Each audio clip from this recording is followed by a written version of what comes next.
大爷，你现在有70几了呀？ 70几啊，86了。86了，身体都还可以吧？反正还算可以。啊，我看还能出来溜达溜达，是吧？你像您年轻的时候是干什么工作的呀？我这年轻的时候在家中干劳动活呗。哦，务农呗，就是。哎。你像那个秦皇岛那边主要都是种什么呀？啊？主要这个种地都是种什么呀？种地。啊。那大豆、苞米、小麦。啊。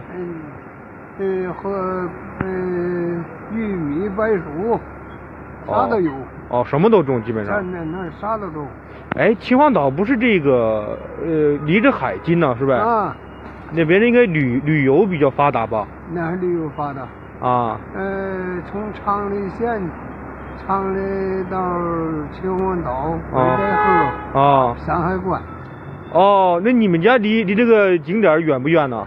那不远。哦，那出门就能看见海呗？那海呀，看不见。啊。离20里地。20里地。那也挺方便的。啊。那您现在就是说养老这一块有养老金吗？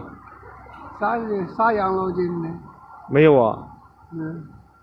不是那什么不给点补贴吗？那个补贴都有。啊。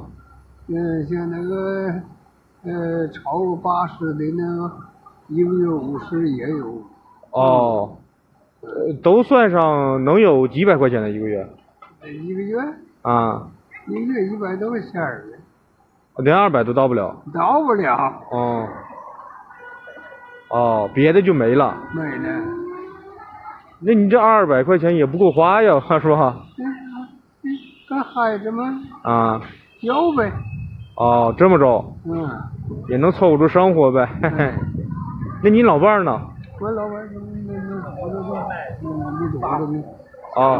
哦，那行了啊。